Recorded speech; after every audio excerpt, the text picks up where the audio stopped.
गिरिवारधारी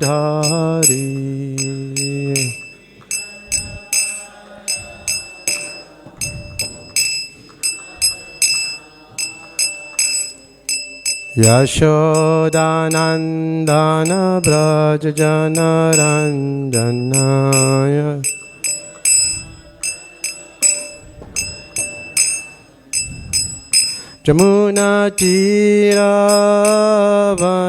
जमुनातीरावनचारी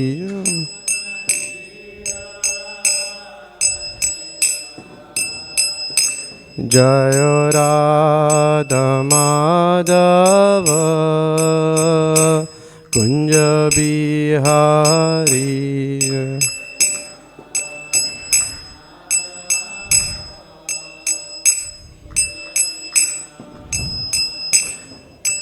गोपीजन Vallabh गिरिवारधारी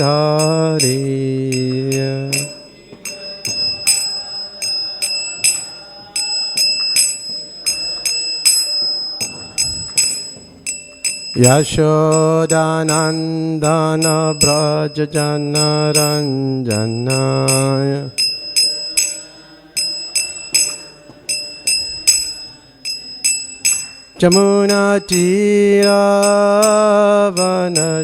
जमुनातीरावनचारी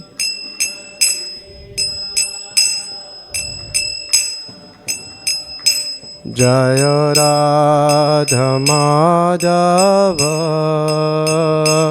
Kunj Bihari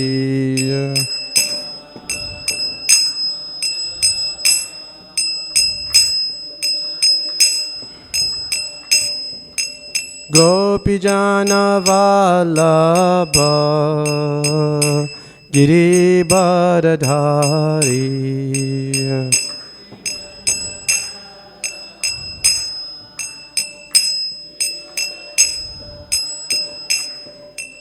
Yashodanandan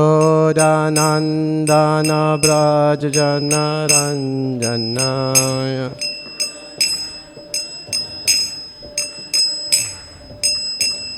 जमुनातीरावनचारी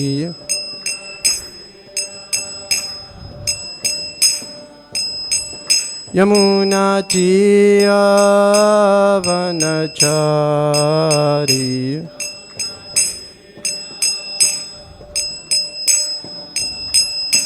Jai Radha Madhav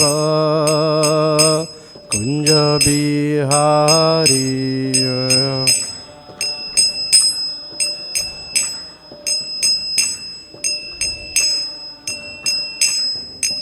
गोपीजन Vallabh गिरिवारधारी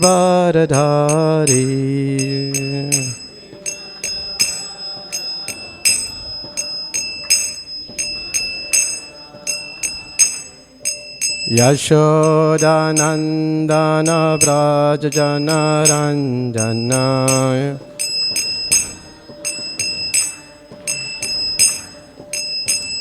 जमुनातीरावनचारी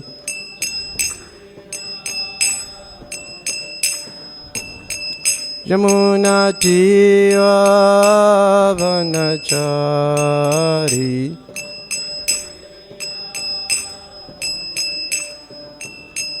यमुनातीरावनचारी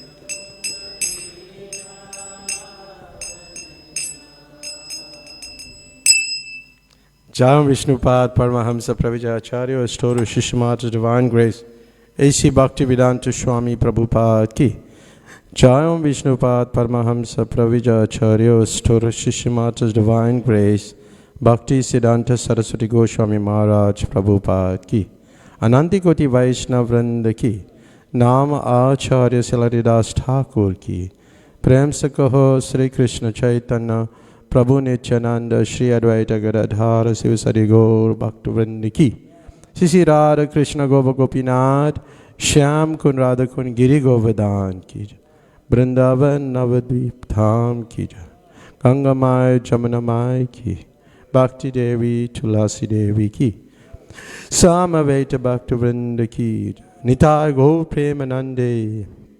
All glories to the assembled devotees. All glories to the assembled devotees. All glories to the assembled devotees.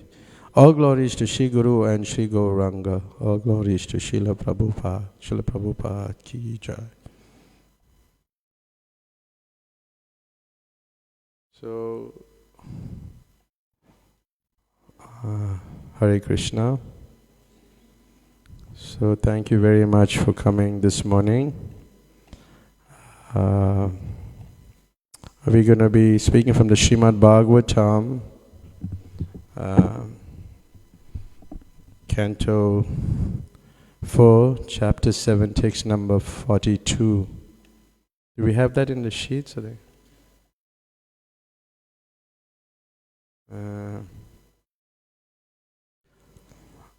Om Namo Bhagavate Vasudevaya.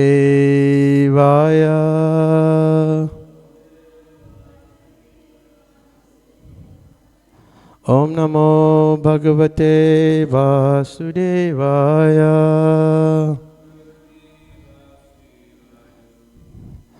Om Namo Bhagavate Vasudevaya.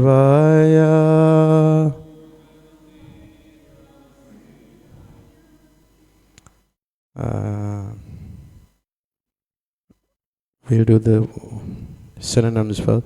Deva Uchu Pura Kalpapaye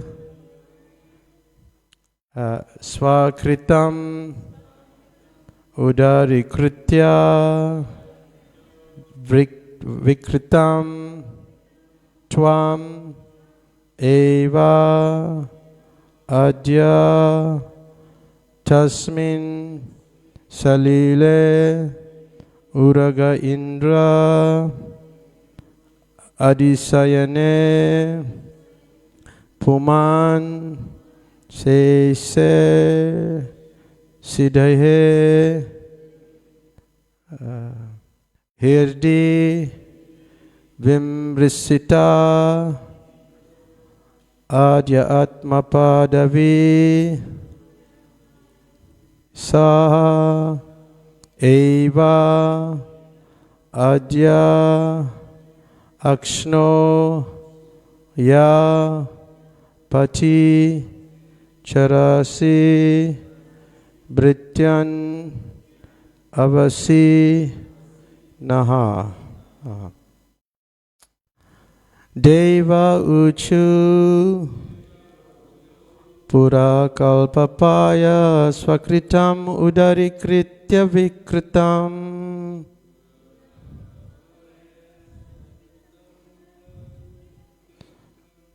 Pura Kalpapaya Swakritam Udarikritya Vikritam.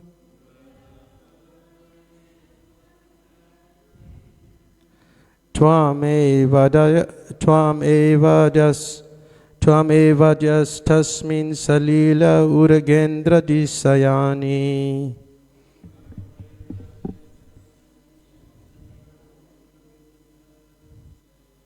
Tvam eva jas tasmin salile uragendra disayani.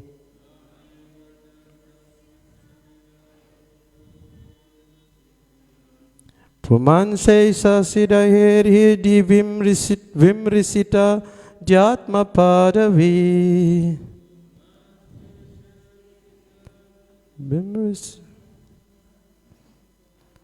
Puman Sesa Sidair Hidi Vimris Ita Jatma Padavi.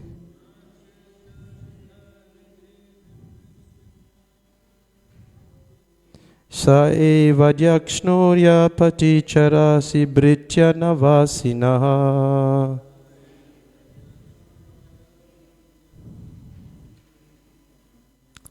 Deva Uchu Pura Kalpapaya Swakritam Udarikritya Vikritam.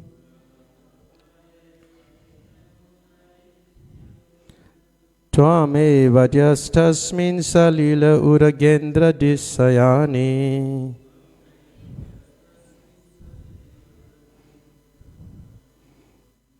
Pumanse Sasidayir Hidi Vimrisita Dhyatma Padavi.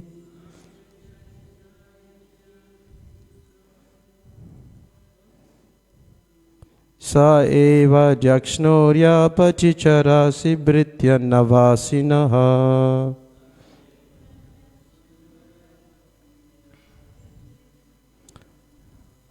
Deva Uchu Pura Kalpapaya Swakritam Udari Kritya Vikritam.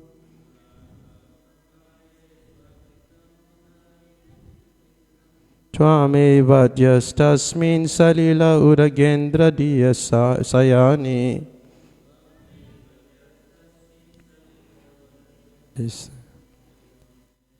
Pumanse Sasidayir Hidi Vimrisita Dhyatma Padavi.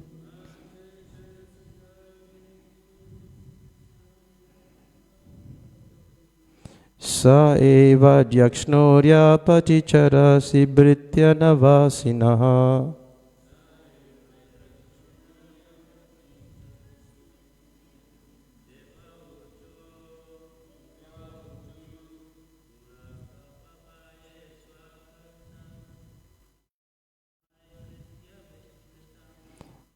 Pura kalpapaye swakritam udari kritya vikritam.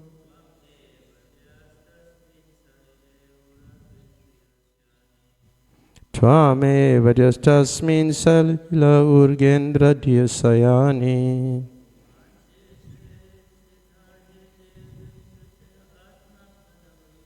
Pumanse Sasidayir Hidi Vimris Ita Dhyatma Padavi.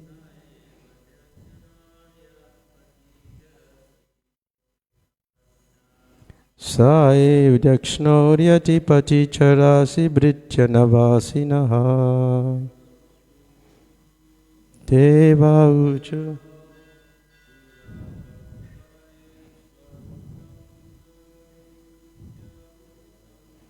Pura Kalpapaya Swakritam Udari Kritya Vikritam.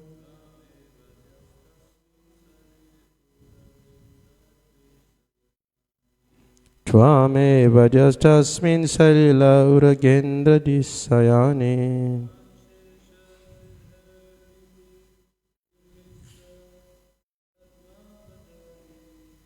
Pumanse Sasidayir Hidi Vimris Ita Dhyatma Padavi.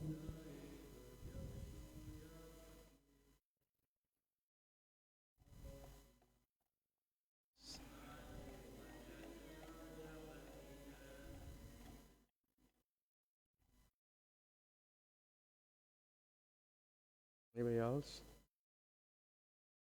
A little tongue twister, yeah. Deva Uchu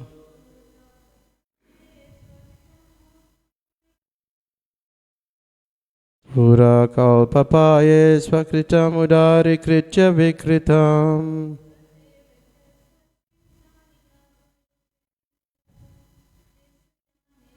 Tvameva Vyastasmin Salila Uragendra Disayani.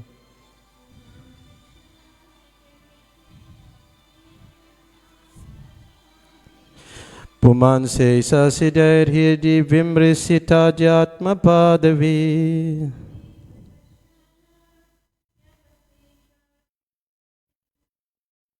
Saeva Jakshnoya Paticharasi Britya Navasinaha.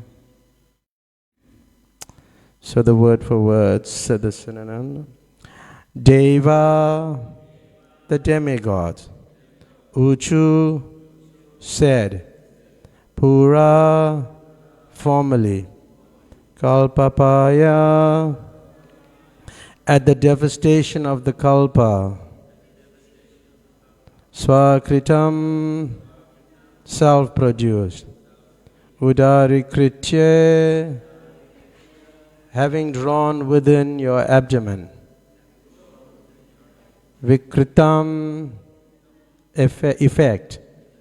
Tvam, you, eva, certainly, adya, original, tasmin, in that, salile, water, uraga indra, on sesha, adisayene, on the bed, puman, personality, sesha, taking rest, siddhahi, by the liberated souls, like Sanaka, etc.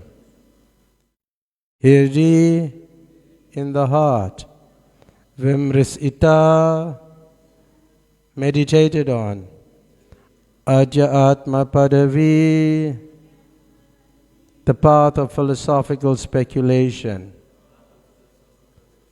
Sa, he, eva, certainly, adya, now, akshno, of both eyes, ya, who, pati, on the path, charasi, you move, brityan, servants, avasi, protect, na, us.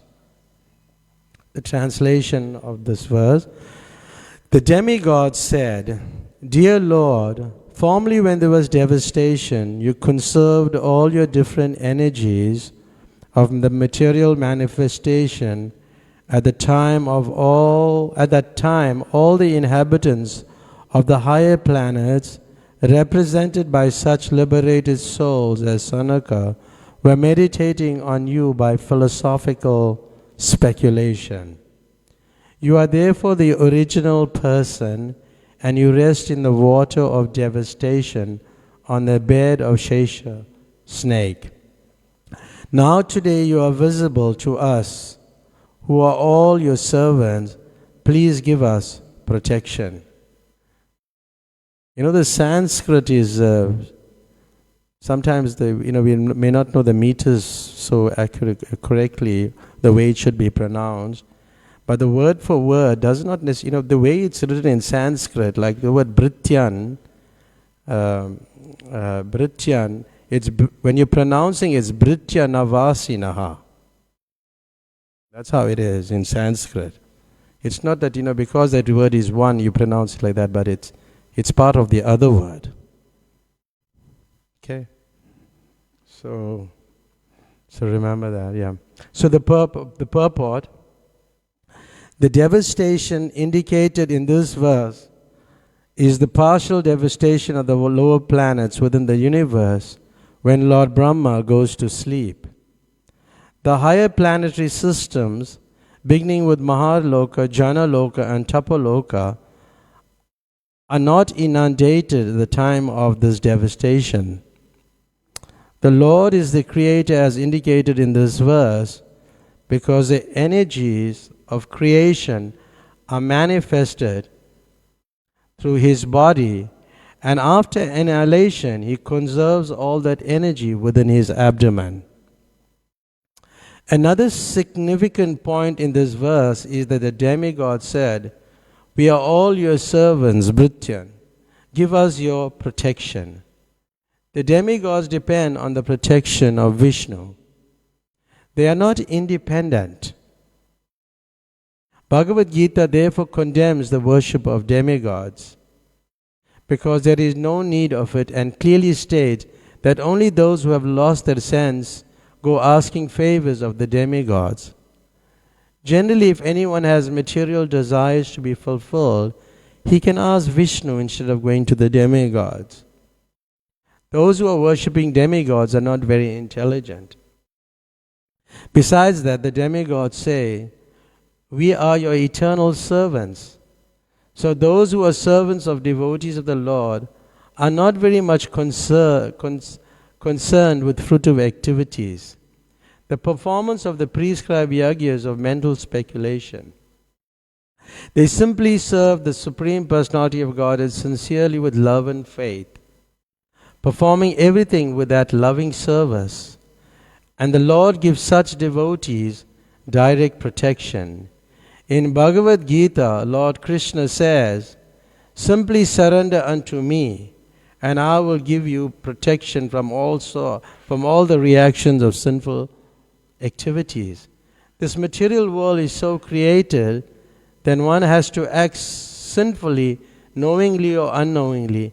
And unless his life is dedicated to Vishnu, he has to suffer all the reactions of sinful activities. But one who surrenders and dedicates his life for the service of the Lord, he has direct protection from the Lord.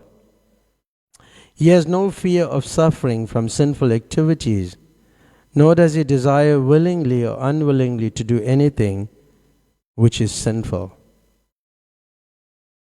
So this is an extensive purport, and they're like about a few points to cover. The main themes is one, it's talking about the partial devastation, the demigods, and then surrendering completely to the Supreme Lord. So there's 3 topics that are in the purport, and it's very, we don't have much time, but it's very detailed as to how the partial devastation takes place, which is described in the 3rd canto. Like there's lower planets, middle planets, and there's higher planets. And we are in the middle planet. We're in the earthly planet. Like you have Satya Loka, Tapa Loka, Jana Loka, Mahaloka, Swaloka, and Bhuvar Loka, which is the earthly planet. Those are the higher planets. This is the middle planet. Then Atala, Visatala, Rasatala, Talatala, Matala, and then Patala, the lower planets. 7. So we have this different planets, higher, middle, and lower. And partial devastation, as is described in the 3rd canto of the Srimad Bhagavatam. And let's read one or two verses. O Vidira, Virura, in the Satya millennium, mankind properly and completely maintain the principles of religion. But with the passage of each millennium, religion gradually decreased by 1/4 as irreligion was proportionately admitted. So in other words, what happened is that there is one part of religion and there's 3 parts of irreligion now. Just like, what is that? In Macbeth? Irreligion become religion, and religion become irreligion. Fair is foul and foul is fair. Hover through the fog and fill the air. Something like that. Isn't it? Yeah. So things have degraded. So outside of we are describing the planetary system. We have like the 4 yogas. And the 4 yogas, the 4 ages, Satya, Dwapara, Treta, and Kali, when they multiplied by 1,000 times, comprises 1 day on the planet of Brahma. So similarly is his night. And when Brahma goes to sleep in the night time, the 3 planetary systems below, the lower planets, they submerged in the water of devastation. So that's the basic understanding.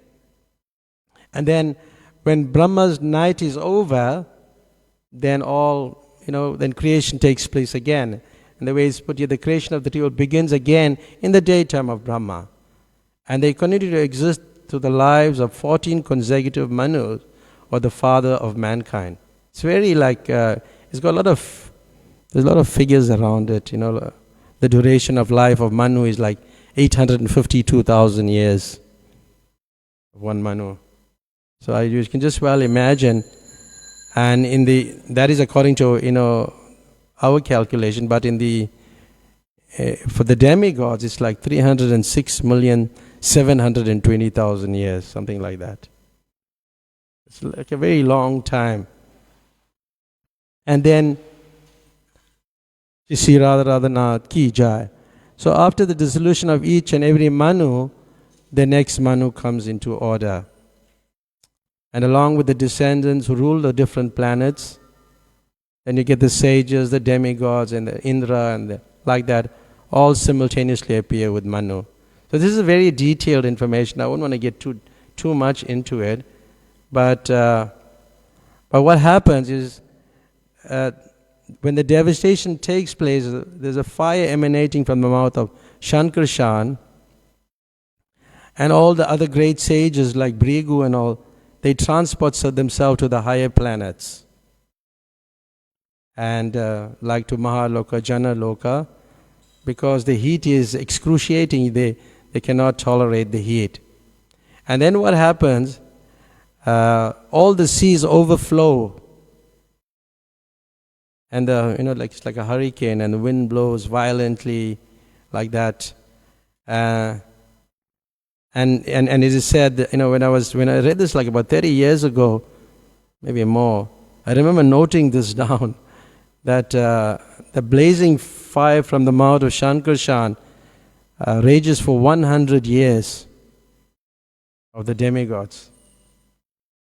Or in human calculation is like 36,000 human years. And the rain is like that also. You get like torrents of rain. And in the third canto it's mentioned, these reactions, when you add the both up, like 72,000 years, are the beginning of the partial devastation of the three world. Generally, people forget all these devastations, what has happened to them in the past.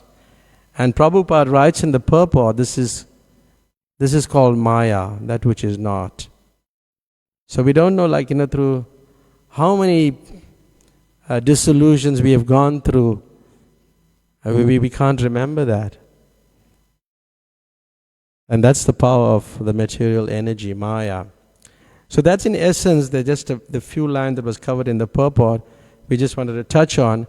But I thought we will speak on the devatas, the demigods, which is something that's very important even for devotees in their presentations and understanding and following the scripture.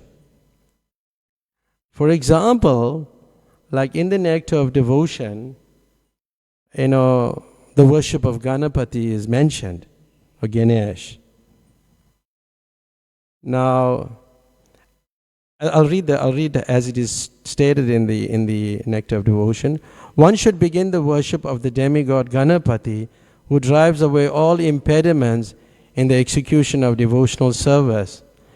In the Brahma Samhita, it is stated that Ganapati worships the lotus feet of Lord Nrsimhadev, and in that way has become auspicious for the devotees in clearing out all impediments. Now, this is in the chapter 8 of the Nectar of Devotion. And it says here, therefore all devotees should worship Ganapati. So should we do that? I'm asking the question, should we do that? So, yeah, but then, there are other statements which Prabhupada makes. Therefore, it's important to reconcile in your reading as to what we should do and what we shouldn't. Unless we have a thorough understanding, we may not do the correct thing. It's just like there was, we have to balance.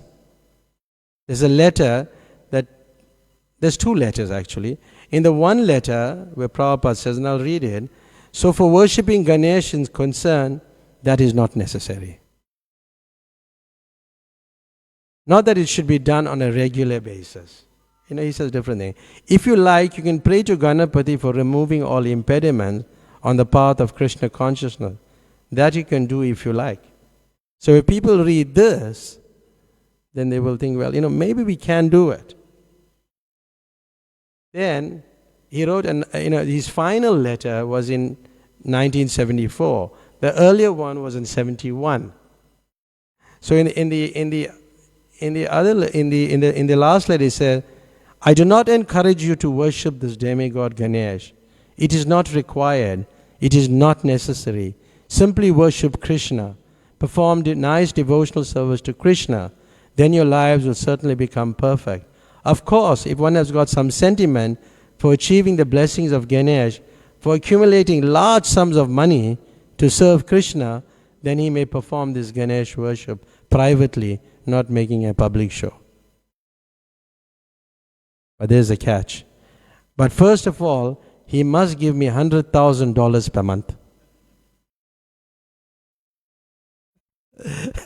So, and he said, not a single farthing less. If he can supply this amount, 100,000 per month, then he'll allow to do his Ganesh puja. Otherwise, he should not do it. It will not be good. This is my order. So we take the latter, although it is mentioned in the Nectar of Devotion. We accept, we balance what Prabhupada said. So it's very important to do that. Because although it comes from the book, we have to weigh it out. So the later instruction outweighs the earlier one. Because in our movement, devotees were very much into collecting at that time. And there was one devotee that time, Guru Kripa Swami, he was a Swami at that time, with his party in Chicago. They were already worshipping, at times of worshipping Ganesh to get lots of money. Because they read this and then they they're doing very well.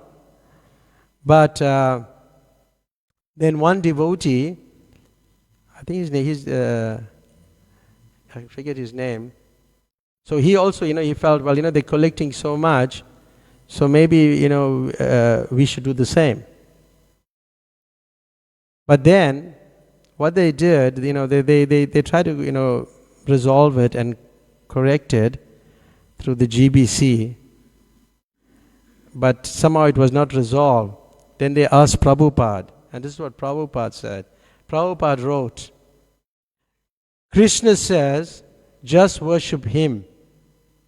And you are proposing to worship a demigod. Why is this? Krishna says you are less intelligent if you do this.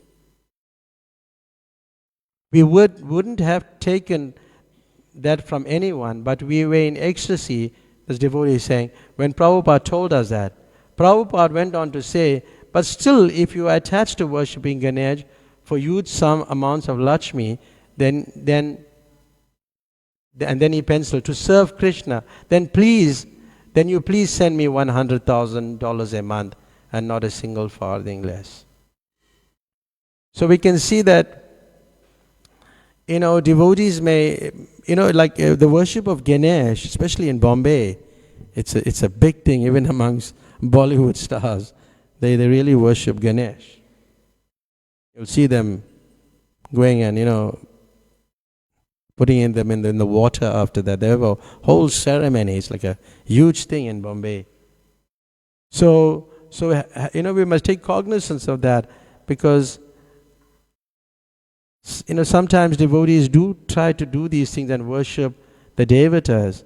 Like once Prabhupada was he was invited to a program, an important man's home, and there were a lot of important guests, and they had a deity of Lord Shiva, and the devotees, the devotees weren't inside the room because there were so many people. Only Prabhupada was probably in the room. Yeah, Prabhupada was definitely in the room, but I don't know whether others were there, but definitely lots of them were outside. And all were given flowers, and everybody was going to offer to Lord Shiva, and the devotees were poking their head through the window and seeing who Prabhupada will offer this to. And Prabhupada threw it in the back. But then later the devotees noticed that there was a deity of Krishna in the back. So he offered his flowers to Lord Krishna. So it's interesting that we have to be careful, Because if we get attached, but there is another verse that before I could walk into the room, I went to my room. I was looking at a verse that I remembered from the 5th canto. We could discuss a little about how to look at it differently. So, yeah, and one day on the beach, there was a lady, who was, Prabhupada would walk on the beach, and there was a lady who had a beautiful deity of Ganeshji, and she walked up to Prabhupada and showed him, and Prabhupada said, yes, these are for fruit of the karma kandis, the people that want some fruit of gain. And then they install the deity, and they say, give me this, give me that, and then after that, they get rid of it. But when Prabhupada had spoken to her, he kind of like transformed her. It was interesting that he transformed her because she had such a great look of love, and she became enlightened because she met a pure devotee. So, like even in, from childhood, we, now don't get me wrong that, worshipping devatas or paying respects to devatas is not bad. It's not, actually we meant to offer respects to the devatas.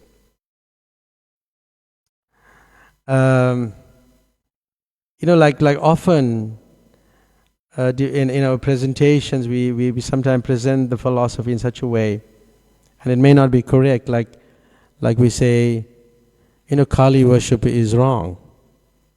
Is that wrong? No, it's not wrong. It is just meant for a different level of persons. They're like, as Prabhupada says, or the Lord Krishna says, those who worship the devatas, it's for the less intelligent people. And those classes of people are there. And there was a discussion with Dr. Patel, who was a Mayavadi, but a very knowledgeable person. And he was saying that, Kali worship is wrong. And Prabhupada said, no, it's not wrong. It's there in the scriptures, it's in the Shastra, we have to do these things. So why do you say it's incorrect? And the person backward and forward, but then Prabhupada said, it's there in the scriptures. And he was saying it's in the scriptures. But then the Dr. Patel said, he was indirectly criticizing Vyasadeva. Because it's there in the scriptures. You can't say it's wrong. So one has to be careful in the presentation when you're talking about this kind of subject matter to others and where they're situated. So it's important. And the demigods, as the purport says, they want protection from Vishnu. So Vishnu or Krishna is the Supreme Personality of Godhead. And sometimes the Lord, works through the demigods also. And I was thinking of the example of Jad Bharat. And Jad Bharat, it's such an interesting discussion in the 5th canto. And I like that this personality. But I just summarize it because it's quite a long discussion, or paraphrase it, is that, Jad Bharat, some dacoits were chasing some person, they were trying to catch some person to offer to Kali. But somehow the person that they were chasing, he ran away. And then they came to Jad Bharat, who was taking care of, the wild pigs, attacks from the wild pigs. So he was sitting, and then they caught him, and they thought, well, because generally to offer to Kali, you don't offer an intelligent person. You offer a less intelligent person. That's another, criteria that's there. So anyway, they caught him, and then they wanted to offer him to Kali. But he was such an exalted person. He was beyond the bodily concept of life. He wasn't identifying with the body. So one has to have these types of qualities to get protection from Vishnu. These type of qualities. And anyway, he was going to be offered, and then Kali comes out. But the thing is, because he was so effulgent, he was so bright, that the effulgence caused a fracture in the deity. That's what happened. And from the deity, Kali appears. And then what she does? She chop all these dacoits' heads and drink the blood, and the demons drink the blood and make a garland and put it around her neck. You see that, right? You wonder why. So we can see that that a devotee was being attacked by some demons, but the Lord, through the Devata, protected the devotee. So that's it's very interesting. There's such a long discussion in the 5th canto about that.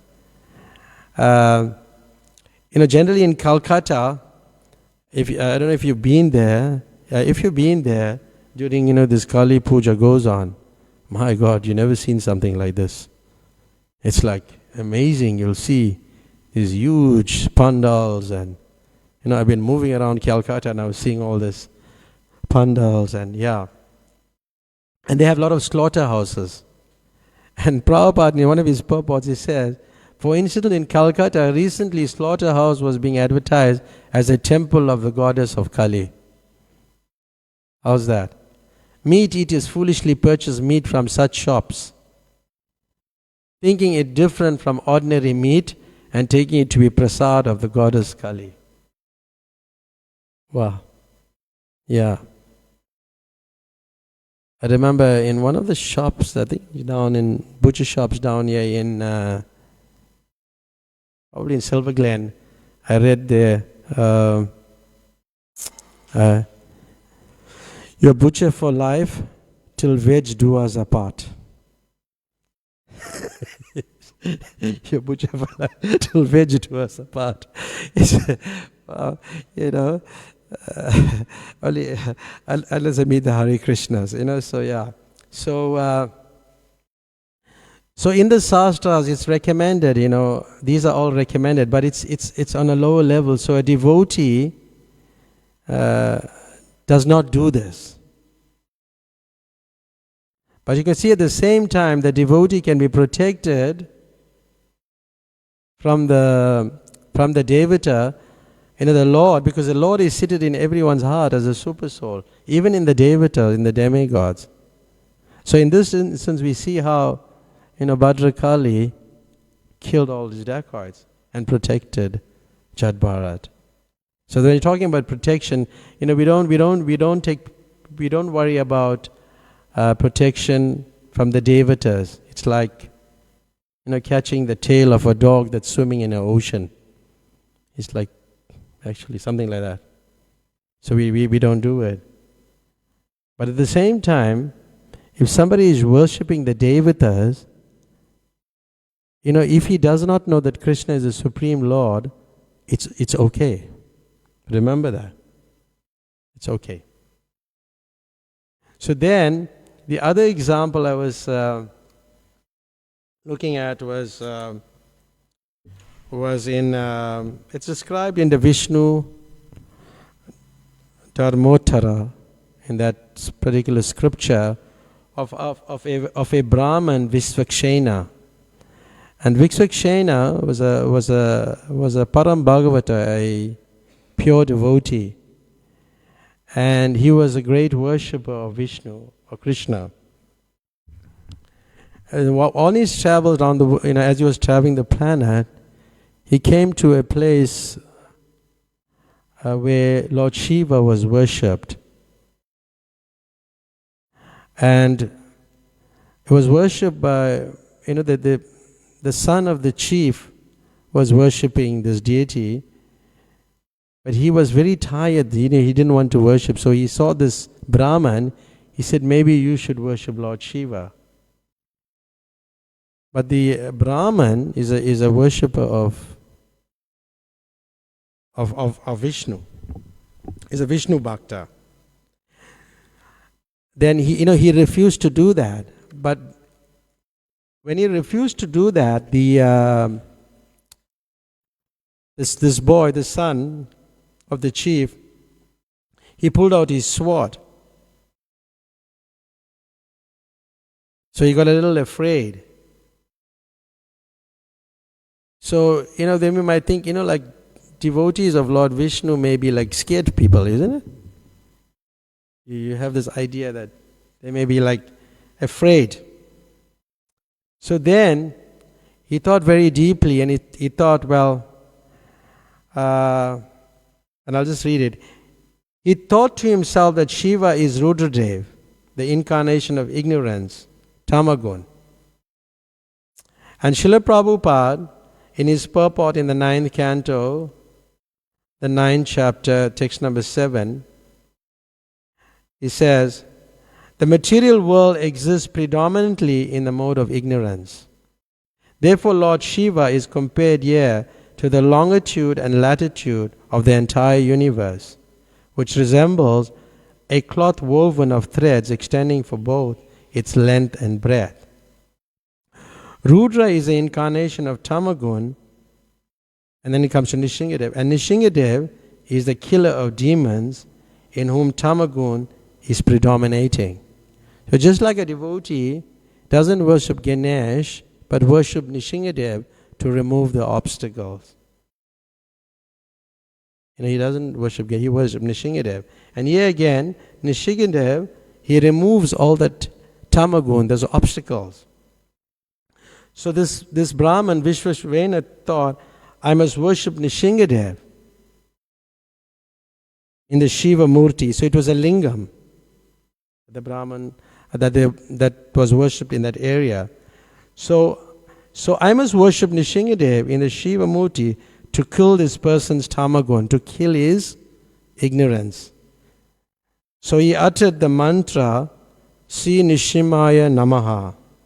I offer my obeisances to Lord Nishingadev. And I offer my obeisance to Lord Nishingadev. He offered flowers to the Shiva deity.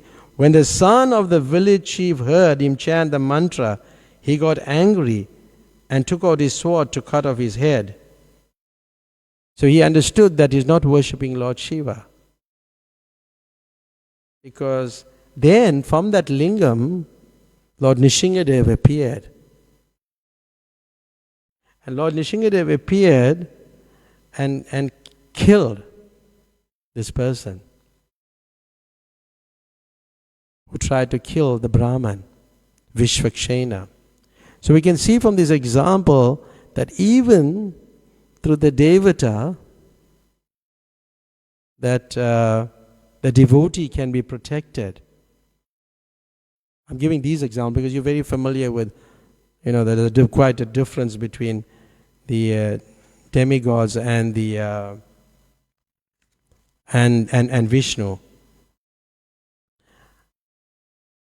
Then, I think we have spoken sufficiently about the demigods.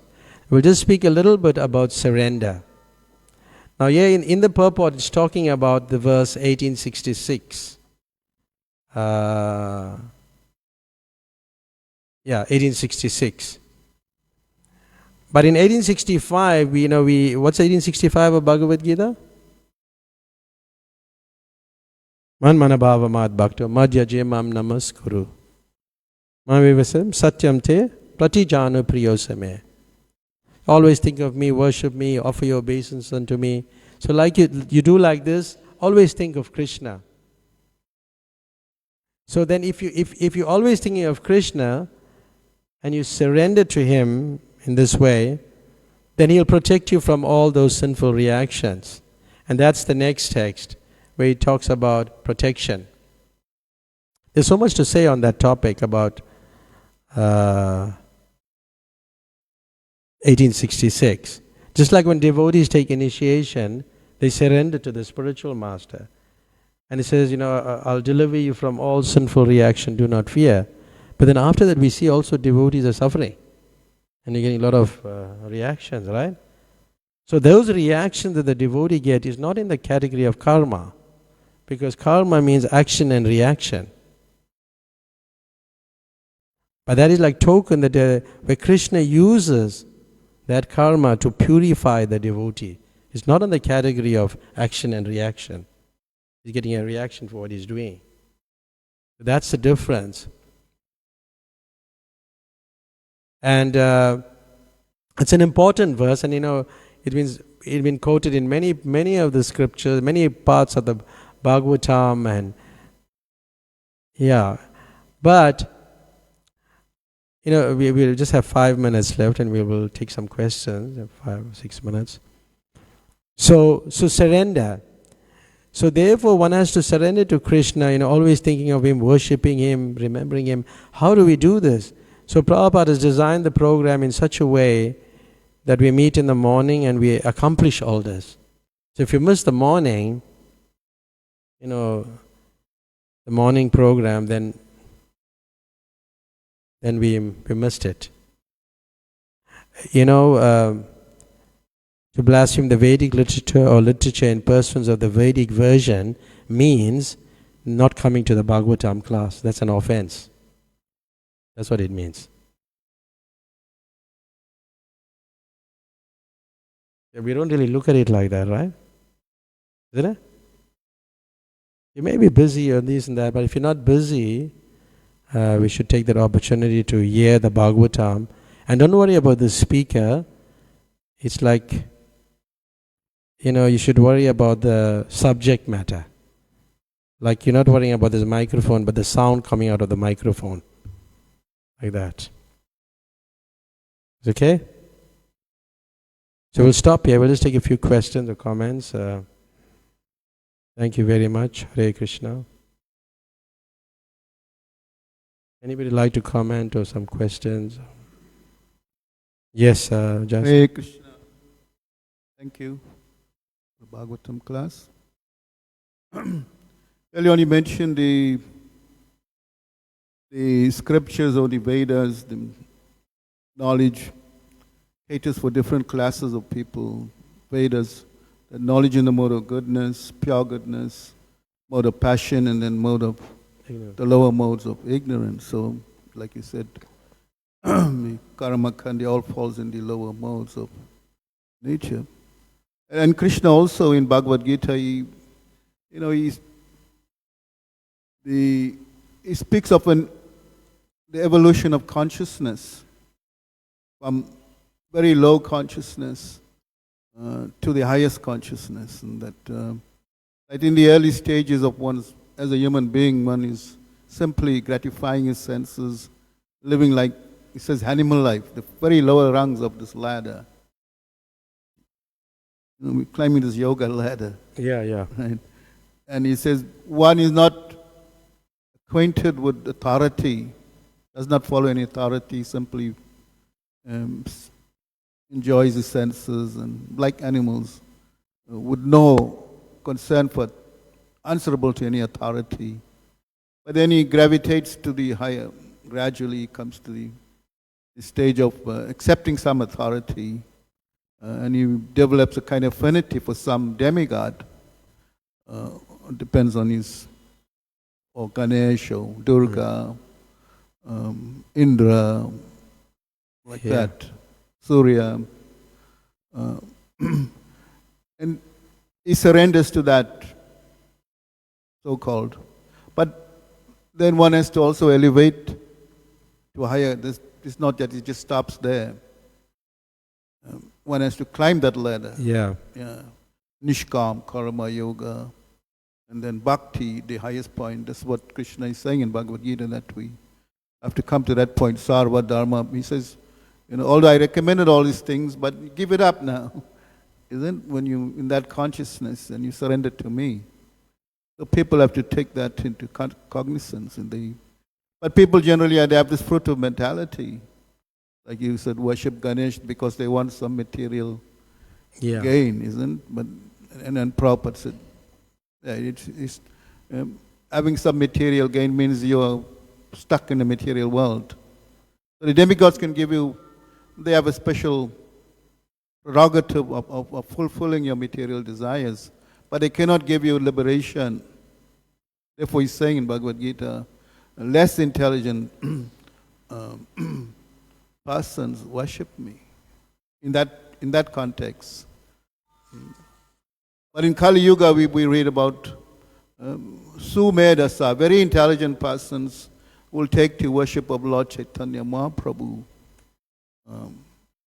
And Lord Chaitanya Mahaprabhu is giving us the highest level of worship, of becoming liberated, of becoming free from the material world.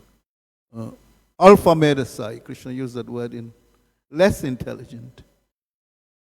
And then in that verse commemorating the parents, he says, Sumedasa, not just intelligent, very intelligent persons take to worship of that Supreme Person of Godhead, Lord Chaitanya, who constantly chants the name of Krishna.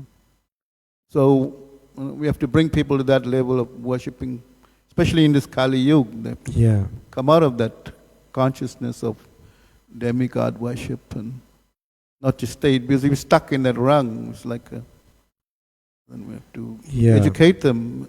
And we have to be very sensitive to people also. We can't just go and throw the book at them and condemn them because they don't know better. We have to elevate the consciousness according to the instructions of Bhagavad Gita. Hare Krishna. Thank you. Thank you for that. Just like you were speaking of that, in the early years of our movement, when we should publish in the magazines about demigods, like Ganesh, they are less intelligent. People took offense to it, and we had to apologize to them. So we have to be sensitive in our preaching also as to how we can give the information. We have to be very sensitive. If somebody is attached to a particular devata, some people, it's just their position for maybe millions of lifetimes they're going to be like that. And they may not come out of it, I remember one person, is a devotee. And one day I was in Sankirtan with him, he's pulling out, he's saying, no man, anyway, he kind of fell from the process a little, but then he had, he was taking shelter of Lord Shiva. But you have expected him to just surrender to Krishna, but then was he doing the right thing or the wrong thing?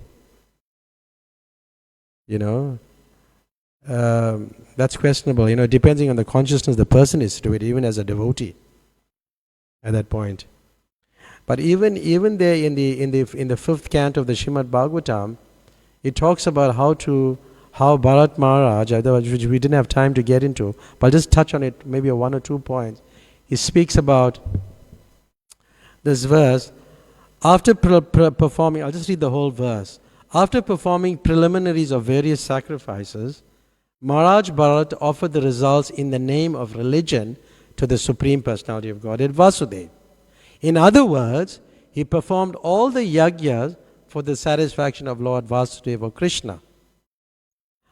Maharaj Bharat thought that since the demigods were different parts of Vasudeva's body, he controls those who are explained in the Vedic mantras.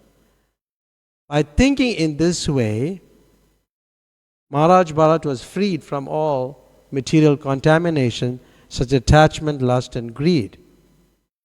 When the priests were about to offer the sacrificial ingredients into the fire, Maharaj Bharat expertly understood how the offering made to different demigods was simply an offering to the different limbs of the Lord. This is another consciousness.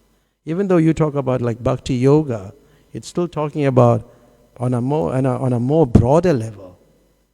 And it says, for instance, Indra is the arm of the Supreme Personality of Godhead, and Surya, the sun, is the eye. Thus, Maharaj Bharat considered that oblations offered to different demigods were actually offered unto different limbs of Lord Vasudeva. This is another way of looking at it. Yeah, so the point is, even, yeah, that's my question, is that you're going to meet people of different levels all the time. Whether he's a devotee or not a devotee, you're going to meet these type of people all the time. So one has to be very cautious how you deal with each person. But this is where you can, later it is in another purport, it said like how, one can offer, if one is so still attached to demigods, then he can offer to Krishna and then offer to the like remnants to the devatas. That also can be done. So that understanding is also there. Yeah. So anybody else want to say something? Huh? Oh, yes, Ranga. Hare Krishna. So yeah, thank you for the nice class. I was just thinking of this. Can you hold it in your? I was thinking about the incident in the Chaitanya Charitamrita, where this, I can't remember who it was, but the residents of that place were trying to, what they did was they brought all the worship for Kali Durga. and they placed it at his doorstep. For Shiva's Thakur, yeah. Shiva's Thakur, yeah. And, and he took it so, he didn't take it negatively. He called everyone in the From area the village, yeah. and he says, come and see what type of worship I am doing. I'm a Kali worshipper. And just because he was worshipping the Lord by chanting the holy names, they didn't like that. So they tried to sort of defame him in one sense. So you want to comment on that? Oh, yeah. That was about Shiva's Thakur. That's an interesting point that that Durga worship. I'll just quickly pull it out on my computer. I think I know where it is. Where the whole town was ruined, because of an offense to a pure devotee. Let me just bring it, Durga.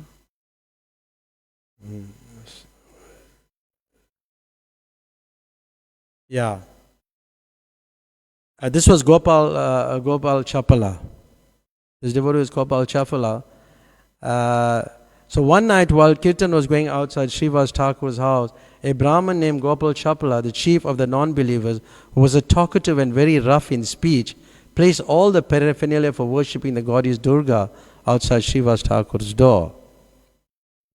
On the upper portion of the plantain leaf, he placed paraphernalia for the worship of Uda Pula, turmeric, vermilion, and sandalwood and rice. He placed a pot of wine beside all this. And in the morning when Shiva's Thakur opened the door, he saw his paraphernalia. Shiva's Thakur called for all the respectful gentlemen of the neighborhood and smilingly addressed them as follows. Gentlemen, every night I worship Goddess Bhavani. Since the paraphernalia for the worship is present here, now all your respectable Brahmin and members of the higher caste can understand my position. Then all the assembled gentlemen exclaimed, What is this? What is this? Who performs such mischievous activities? Who is that sinful man? So then they called the sweeper who threw all the items of worship. Far away and cleansed the place by mopping it with a mixture of water and cow dung. So therefore, to purify the place, like cow urine or cow dung is very good. That's why, we have a lot of people come to buy cow urine, yeah. So then, after 3 days, this person got leprosy, Gopal Chapala, and his whole body was, was sores were oozing and blood was oozing from his body, and germs and insects and so many things. He was in unbearable pain. But then he meets Lord Chaitanya, and I'll just paraphrase. He said, he meets Lord Chaitanya. He said, My dear nephew, I'm your maternal uncle in our village relationship. Please see how greatly this attack leprosy has afflicted me. As an incarnation of God, you are delivering so many fallen souls. I am so greatly unhappy fallen soul. Kindly deliver me by your mercy. And hearing this, Chaitanya Mahaprabhu appeared angry, and in angry mood, he spoke some chastising words. O sinful person, envious of pure devotee, I shall not deliver you. Rather, I shall have you bitten by these germs for many millions of years. So anyway, you have made Srivas Thakur appear to have been worshipping the goddess Bhavani, which is Durga. Simply for this offense, you will have to fall down in hellish life for 10 million births. So that's the offense Gopal Chapala got for doing this activity, and he was suffering so much in pain. But then later, Lord Chaitanya says you have to he couldn't free him from that offense. He said you have to become freed. To become freed from that offense, you have to approach Gopal Chapala and get his mercy. And if he forgives you, which he did, devotees are very compassionate and merciful, then he became forgiven or freed from that offense. So that's the background to it. Is that okay? Thank you for bringing that up. So thank you very much. We are out of time. Hare Krishna. Srila Prabhupada ki.